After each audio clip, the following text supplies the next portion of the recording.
Bon, du coup, je sais pas si vous avez vu la nouvelle là sur Stéphane Edouard. Moi, j'ai vu ça sur le Twitter du Fou Allier. Le Fou Allier, je sais pas si vous le connaissez, mais vous pouvez aller le suivre si vous voulez. Je vais vous mettre son Twitter.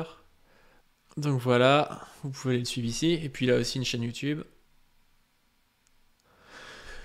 Donc en fait, de ce que j'ai compris, c'est un extrait d'une conférence de Stéphane Edouard. Donc vous savez, les fameuses conférences là qui fait payer parfois des centaines d'euros et tout. Et donc c'est un extrait où il parle devant son public, plutôt d'incel, hein, connaissant le public de Stéphane Edouard, et puis il leur dit ça. N'oubliez jamais une chose, hein. Sans armes et sans coups, vous ne pouvez pas violer une femme. Là, on croirait presque de l'humour, tellement ça sort de nulle part. Sans armes et sans coups, vous ne pouvez pas violer une femme. Première nouvelle. Bon, moi je croyais que le viol c'était quand il n'y avait pas de consentement. Lui, c'est quand il n'y a pas de violence, quoi. Si tu tapes pas quelqu'un, mais que tu lui mets un doigt dans le cul par surprise, il n'y a pas de viol, en fait. C'est une pénétration sans consentement par surprise. Mais non, lui, c'est par violence, bon, ok. Vous ne pouvez pas. Et là, les gens, ils disent quand même dans le public, bah, ouais, c'est qu'elle va se débattre, enfin, pourquoi tu dis ça? Donc il répond, vous ne pouvez pas. C'est pas possible. Essayez avec votre... Ils acquiescent quand même, les mecs, hein. On voit quand même que c'est un peu... Le public est un peu chelou, hein. Vous ne pouvez pas, c'est pas possible. Essayez avec votre sœur ou votre cousine, ce n'est pas possible. Vous ne pouvez pas immobiliser suffisamment une femme adulte et la pénétrer. Essayez avec votre sœur ou votre cousine, quoi. À quel moment le mec, ça lui vient en tête, il parle de viol, il se dit essayez avec votre sœur et votre cousine. Essayez, allez-y. Vous ne pouvez pas pénétrer une nana comme ça sans violence. C'est impossible. Ce qu'elle vous en... C'est impossible. Bah, essayez. Il est forceur en plus, il est là. Essayez, allez-y. Appelle ta sœur, essaye de la violer. Faites un jeu avec votre sœur ou votre cousine. Mais c'est tellement malsain, mais... Oh, j'en peux plus. À quel moment il y a ça dans ces conférences, quoi? Vous ne pouvez pas l'immobiliser suffisamment. C'est impossible. À moins, évidemment, de mettre un énorme coup et la personne perd connaissance. Non mais le mec, vous ne pouvez pas l'immobiliser suffisamment. Mais le viol, c'est pas une question forcément de force d'immobiliser et puis d'y aller. C'est aussi une question de consentement, en fait. C'est-à-dire que si t'as quelqu'un qui n'est pas consentant, si t'as quelqu'un tu lui as fait boire de l'alcool, je sais pas quoi, au final, le consentement n'est pas éclairé, bah il y a viol. Ou peut y avoir viol. Donc c'est pas une question de force physique forcément, quoi. Ouais, enfin, Ou de la menace. pas forcément qu'il n'y ait pas de connaissance, mais que ça fasse tellement mal. Voilà. Pas de coup, Ou alors, il faut lui casser le bras, ou etc. Mais qu'est-ce que c'est que ce public qui dit ouais, non mais voilà, pas forcément qu'elle perde connaissance, mais que ça lui fasse mal. Voilà. Mais la nana qui dit j'ai été violée avec pénétration, il n'y a pas d'arme, il n'y a pas de coup, c'est extrêmement suspect déjà. Hein. Ceci. Il n'y a pas d'arme, il n'y a pas de coup, c'est extrêmement suspect. C'est ce type-là qui se prétend spécialiste des relations hommes-femmes quand même. Et il fait payer des gens par rapport à cette spécialité, quoi. Il y a des gens qui sont prêts à lui donner des centaines d'euros pour qu'il explique que le viol, en fait, c'est parce que ça ne peut pas se passer s'il n'y a pas d'arme et qu'il n'y a pas de coup, quoi. Avec pénétration? Franchement, c'est impossible. Ouais, non, Les mecs dans le public, franchement, c'est impossible. Les incels, ils pardonnent pas, hein. on sait menace, mais pour qu'une menace soit vraiment fasse peur, faut qu'il y ait un couteau sur le mec ou pas forcément un couteau, mais Pour qu'une menace fasse peur, faut qu'il y ait un couteau sur le mec. C'est-à-dire, t'as un gars d'un mètre 90, 90 kilos qui chope une nana d'un mètre 50, 55 kilos. Non, s'il a pas de couteau, en fait, ça fait pas peur, donc il y a pas viol si elle a peur et qu'elle se débat pas, quoi. Enfin... il va montrer une arme, ouais. Non mais le côté, voilà, il y avait ce garçon, on s'embrassait, puis tout à coup il m'a un peu forcé, je voulais pas. Ah ça, moi j'y crois pas du tout. Mais c'est pas possible. Mais déjà... Ça, moi, j'y crois pas du tout. On voit qu'en fait, la relation des incels et de Stéphane Edouard avec les femmes, elle est quand même un peu fantasmée, un peu abstraite, quoi. Les gens, là, dans le public, je pense qu'ils connaissent les relations hommes-femmes que par les vidéos de Stéphane Edouard et puis les traductions de Drew Tate, quoi. Là, parfois, on n'arrive même pas à pénétrer la fille alors qu'on veut et qu'elle veut. Imagine. Le petit aveu de Stéphou. Et si elle se débat, c'est une arnaque sans fin. Je vous ai rien dit. Hein. Oh, le couper au montage. Juste au cas où. Faudra le couper au montage. Genre, je sais pas d'où sort cette vidéo, qui a réussi à la voir, là, le porcos cancéreux, mais non, mais c'est incroyable, hein. Enfin, je sais pas ce que vous en pensez, mais c'est vraiment un délire, hein. Ces propos-là, je suis pas sûr que ce soit légal, hein. Non, mais il faut signaler cette vidéo, c'est pas possible. Alors, signalez pas la vidéo du mec, par contre, parce que là, c'est un type qui l'a mise. Justement, ça fait une archive, c'est pas Stéphane Edouard qui l'a mise. À la limite, on peut si on menace. Non, mais il est complètement à l'ouest, le gars, hein. En mode, c'est dur de violer une meuf, genre ils y ont réfléchi, mais ils sont dangereux. Mais ouais, non, mais le gars, il se dit, bon, bah c'est déjà dur de baiser en vrai. Déjà, sa réflexion, elle est bizarre de base. C'est déjà dur de baiser en vrai. Alors comment ça doit être quand la meuf, elle se débat, quoi. C'est n'importe quoi, hein. C'est n'importe quoi, hein. Bon, et du coup, moi, ça me faisait penser à ce truc-là. Je sais pas si vous connaissez, en gros, c'est un vocarbook qu'un mec a fait sur le 18-25.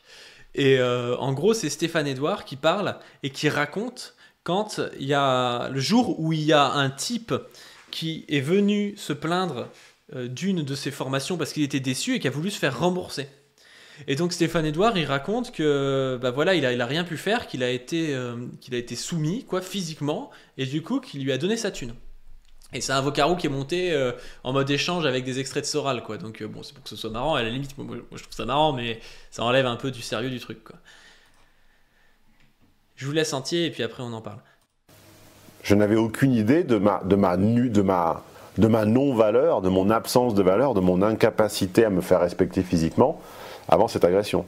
Et un jour, je me retrouvais face à lui, physiquement. Je vais l'attraper un jour. Un jour, il va avoir besoin de thunes ou je sais pas, machin. Il m'a attendu en bas de chez moi et quand je suis rentré, il a poussé la porte. On s'est retrouvé coincé dans le hall d'entrée.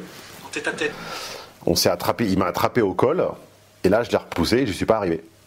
Et là, j'ai repoussé une fois, j'ai repoussé 2 fois et je me suis rendu compte que le mec était plus fort que moi. Je l'ai attrapé, j'ai mis 2 baffes dans la gueule. Et il m'a dit, voilà, maintenant, tu me donnes mon argent, je te pète les jambes. Et là, je lui ai filé sa thune. Il a pété, j'ai entendu faire prout. Je suis allé à la police après, mais sur le moment, il ne pensait qu'à ne pas se faire toucher. J'ai filé sa thune. Il aurait pu faire caca. J'avais une date chez moi qui m'attendait. La date, c'est pas. Enfin, je veux dire, je me suis liquéfié, je suis monté, j'ai pris mon chéquier, je lui ai fait son chèque. Je le voyais faire caca sous lui.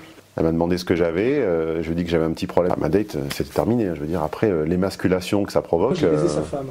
Hein, il faut le savoir. Je veux dire, t'es émasculé, c'est terminé, quoi. Ce mec-là, en tôle, il fait les pipes et le café, vous voyez. Donc, j'ai fait du café pour tout le monde, il y en a pour toi. Les verres sont là. Bon, outre le fait que le montage soit marrant, si on regarde la situation, qu'est-ce que c'est cette situation? C'est Stéphane Edouard, il y a un type qui arrive, qui le menace, qui lui fait peur, et il fait rien, et il donne l'argent. Et en fait, c'est exactement la même situation qu'avec le viol. C'est-à-dire qu'il y a des meufs qui ont peur de leur agresseur, et qui vont pas se débattre, et qui vont être violées. Et ben là, c'est exactement pareil en fait avec Stéphane Edouard. Il a eu peur, il s'est pas fait frapper. Stéphane, lui, il aurait dit mais c'est impossible de prendre un chèque à quelqu'un et qu'il écrive sans le frapper et sans violence. Mais là, il n'y a pas eu de violence en fait. Il n'y a pas eu de violence. Mais c'est comme il a eu peur, il a fini par écrire son chèque et il a fini par lui donner son chèque. Donc ce qui est marrant, c'est que quand ça lui arrive à lui, il est capable de comprendre que la menace ou la peur, ça peut permettre le viol ou là, ça peut permettre le vol.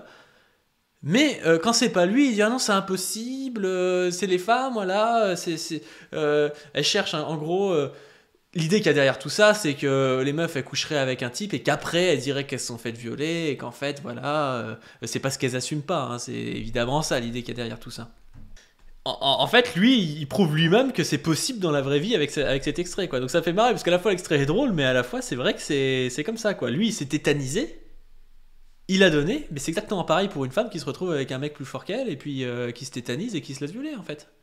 Et quand on regarde aussi les statistiques sur les viols, t'as pas 100% des viols ou même 95% des viols qui se font avec violence. Il y a beaucoup de viols qui se font sans consentement, avec des peurs, avec voilà, qu'est-ce qu'il va penser, qu'est-ce qu'il va faire si je le fais pas, est-ce qu'il est dangereux, c'est plein de choses comme ça. C'est pas toutes les meufs finissent pas avec 2 yeux au beurre noir quand elles se sont faites violer, quoi. Bel aveu de faiblesse pour ce mâle alpha. Mais ouais, on va parler de ça, L'intimidation, c'est exactement ça. Par surprise, un mari qui pénètre sa femme quand elle dort, ça arrive. Oui, l'analyse de l'affaire Grasset, bah oui, mais tous ces mecs-là, ils ont défendu à fond Grasset, ils défendent à fond Norman, ils défendent à fond tout le monde, en fait. Alors, est-ce que ça dit quelque chose sur eux-mêmes, sur leur pratique? Est-ce qu'ils ont peur, au fond? Moi, je ne fais qu'émettre des hypothèses, hein, je ne diffame personne, mais est-ce qu'en fait, ils auraient pas le cul propre? Et qu'ils ont peur, du coup, que des affaires sortent, et donc, du coup, ils disent, oui, mais attendez, elle avait pas le bras cassé, donc c'est pas possible que ce soit moi? Voilà, je pose la question. Sa grande sœur devait le molester. Elle est trop sale, cette phrase. Essayez sur votre sœur. À quel moment tu vas essayer de violer ta sœur? Tu vas dire, ouais, ça te dit, on essaye et tout. Parce que déjà que j'y arrive pas avec certaines meufs.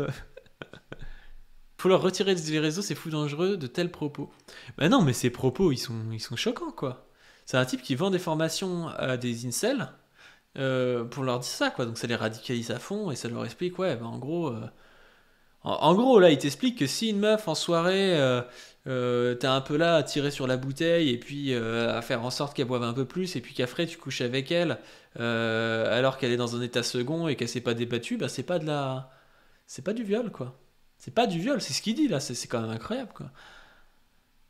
Ça en dit aussi pas mal, je trouve, sur le rapport qu'il a au niveau des dynamiques, de structure sociale et tout. En fait, il voit pas ça. C'est-à-dire que pour lui, quelqu'un qui se fait violer, c'est forcément tenu, machin, il y a un viol et tout. Il peut pas y avoir des structures sociales qui ont tendance à forcer les gens à faire quelque chose, une sorte de servitude volontaire qui déjà, du coup, surpasse le consentement des gens ou force le consentement. Et forcer le consentement, déjà, ça pose la question du viol. C'est vraiment une vision... individualiste et assez débile, quoi, du truc, quoi. Il se pose aucune question sur ce qui peut engendrer tout ça, quoi. C'est purement individuel, quoi, comme d'hab. Bah ouais, c'est exactement ça. Bon, moi j'avais à l'époque j'avais partagé un truc qui venait de Charles Auguste, qui a un compte Insta qui parle en gros pas mal des droitards, qui sort des dossiers un peu sur tout le monde, et ça parlait justement de Stéphane Edouard. Ça parlait de Stéphane Edouard, en gros, il amenait des preuves pour essayer de montrer que c'était un forceur. Et alors que ce soit un forceur, c'est pas forcément grave. On peut être un forceur, mais le truc, c'est que ça va à l'encontre, en fait, de ce qu'il dit lui habituellement, quoi. Genre, il y a des vidéos comme celle-ci, là, où il va dire qu'en gros, il faut arrêter de faire de la drague de rue à fond, parce qu'en fait, ça, c'est un truc de chien. Il met arrêter d'emmerder les filles dans la rue. Et puis, je vous mets pas la vidéo, elle dure 50 minutes. Mais je crois que quand on dit là, on le voit mieux. Je vous le lis. Les témoignages de femmes harcelées dans les rues pullulent. Vidéo, témoignage à l'appui. Dans ce contexte explosif, un auditeur en plein échec amoureux m'appelle pour présenter sa méthode de rédemption qui est, je vous le donne dans le mille, la drague de rue. Et pas n'importe laquelle, façon robotisée, à heure fixe. Il y en a marre, depuis 10 ans que je le répète, de se voir poser la question non au staccanovisme du dragueur de rue qui se sent faire ses devoirs en abordant 25 filles par jour sur le boulevard à heure fixe et qui participe à jeter de l'huile sur feu dans un contexte explosif de harcèlement de rue. Hold-up des féministes activistes sur les actions de stopmachisme.gouv.fr pour ne nommer qu'elle. Oui à la possibilité, quand les circonstances s'y pressent, une fois de temps en temps, de faire une belle rencontre dans un espace qui a priori n'y était pas dédié, ça m'est arrivé, machin. L'analyse de Stéphane Edouard au sujet des hommes de la rue, de la drague de rue et de la sensation des femmes de s'y faire harceler. 1. En se l'imposant et en faisant du quantitatif, on est ou on devient un bourrin. Un mode de vie doit également se penser en fonction des opportunités de rencontre qu'il offre. Si votre mode de vie, transport, travail ne présente aucune opportunité de rencontre, il faut l'adapter et ne pas se rabattre sur la drague de rue par dépit. Draguer dans la rue à l'appel, c'est faire du mal à tout le monde. Ça qui m'intéresse. À soi, car on va enchaîner 9 échecs sur 10, aux femmes car elles vont abdiquer de toute féminité dans l'espace public, ce qui est déjà le cas, machin. Et surtout aux autres hommes, car on casse complètement le cercle vertueux. Un bourrin Stakhanovitch réduit à 0 les chances du brave gars honnête qui, une fois par an, sortirait de sa zone de confort pour aller vers un inconnu et se ferait recevoir avec du papier de verre. Donc voilà, il dit arrêtez de trop aborder les femmes parce que ça dévalorise en fait l'homme. Dans la vidéo, c'est ce qu'ils disent, c'est qu'en fait si les femmes sont trop abordées, elles vont avoir l'impression que c'est trop facile d'avoir des hommes et elles vont tous les rejeter un peu comme étant des forceurs. Sauf qu'en fait, dans le fil Twitter, ce que disait Charles Auguste, c'est qu'on lui avait envoyé des screens de nanas entre 20 et 25 ans de moins que Stéphane Edouard, qui disaient que Stéphane Edouard les aurait abordées et aurait un peu fait le forceur, quoi, alors qu'il y en a certaines, il y en a une qui avait 17 ans à l'époque, des trucs comme ça.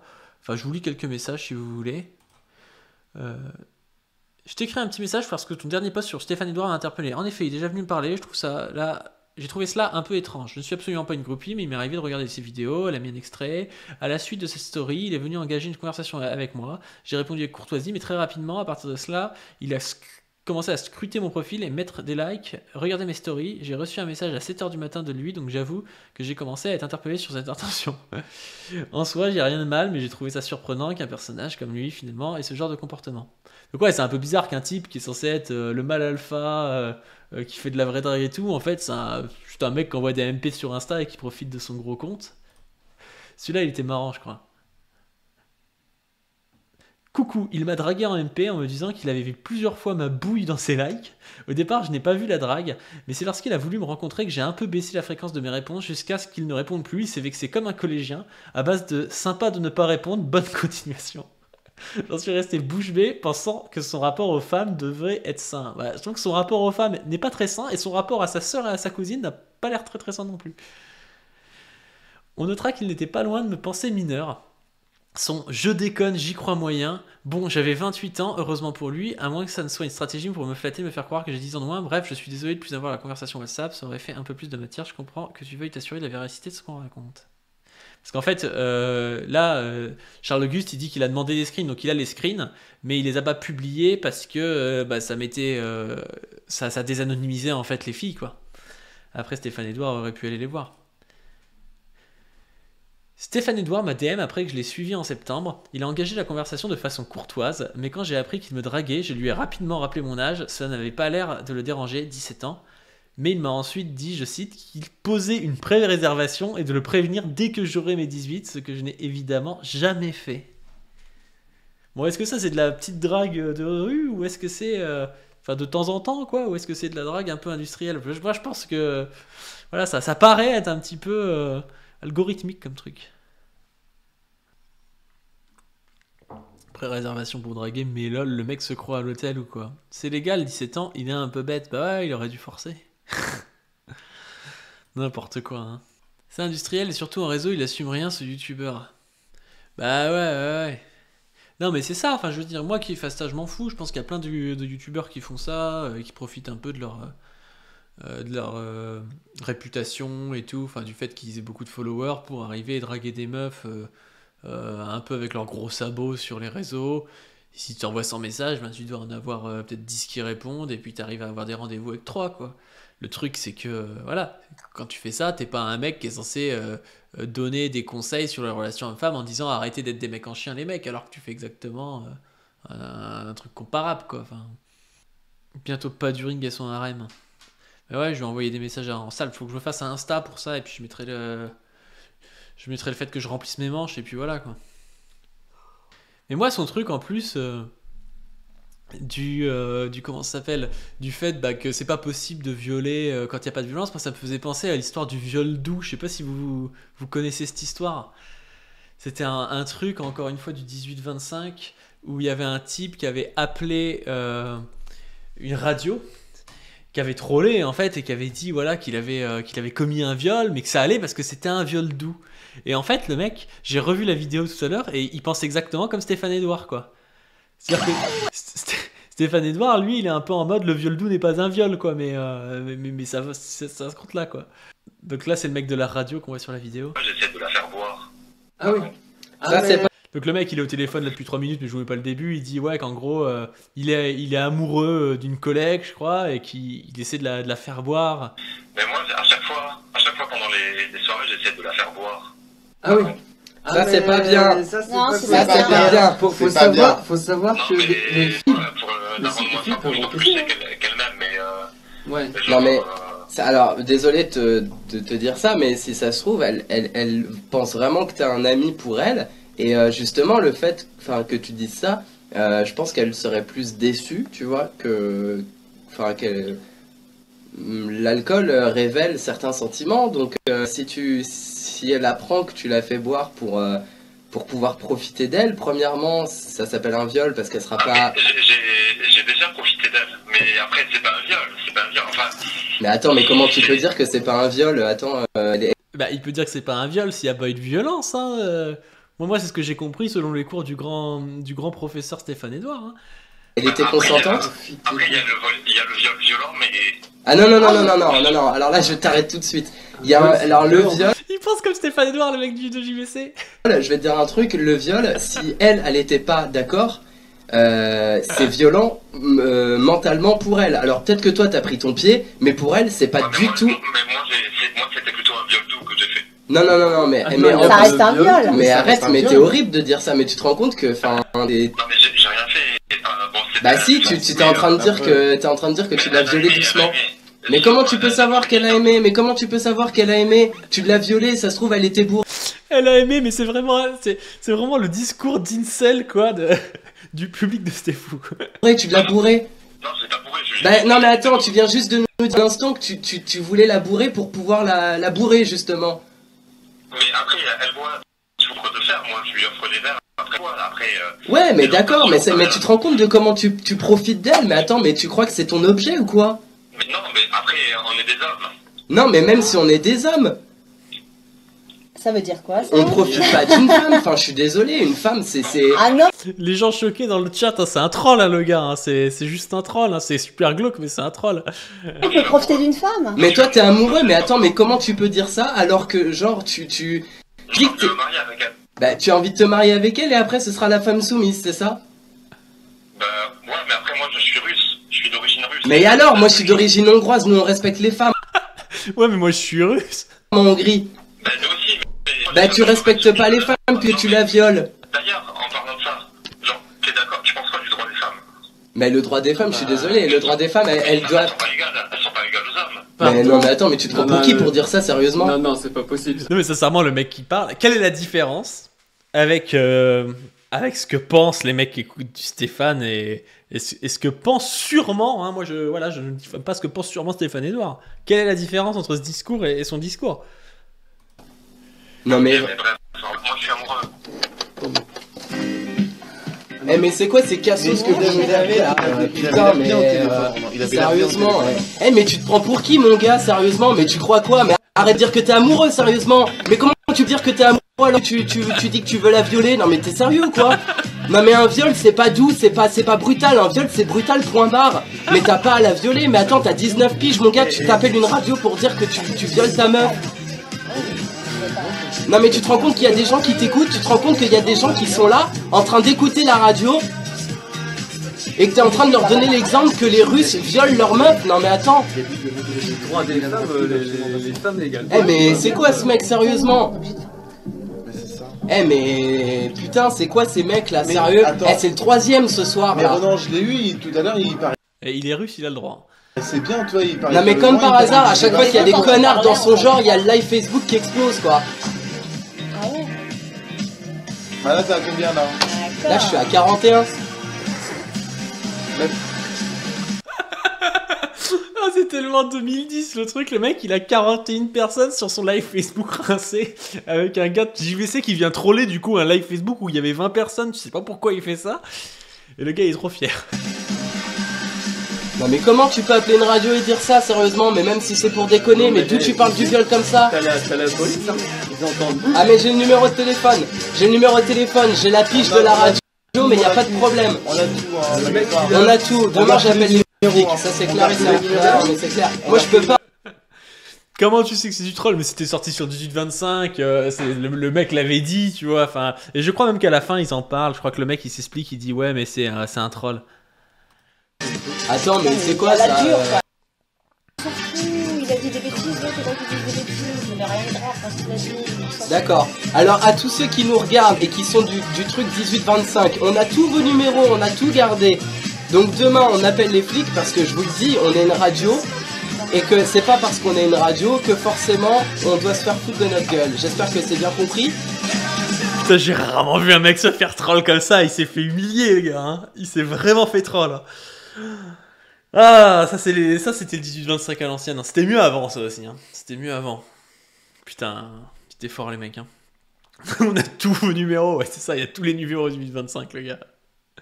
Bon, on est quand même en train de regarder des trucs sur le viol doux, là, on a un peu dérivé. Sincèrement, Stéphane Edouard, c'est une espèce de pâle copie de Soral. L'originalité en moins, parce que Soral, au moins à l'époque, il y a 20 ans, quand il a commencé Égalité Réconciliation et tout, il y a 15 ans, et ben ça commençait d'une manière un peu originale. Les gens se disaient, ouais, je connais pas ça, la critique du centre-gauche, des gauchistes, machin et tout, c'était un peu nouveau. Et puis il y avait ce côté plus social quand même chez lui, alors que Stéphane Edouard, il est quand même beaucoup plus libéral. Stéphane Edouard, il a pas les connaissances intellectuelles de Soral, même s'il se fait passer pour un grand intellectuel. Et par contre, il fait vraiment le mec, alors qu'au final, c'est juste un vendeur de conférences, quoi. Il vend des conférences. Il vend des conférences qui n'ont pas l'air quand même d'être très très intéressantes, quoi. Donc, c'est pas ouf, quoi.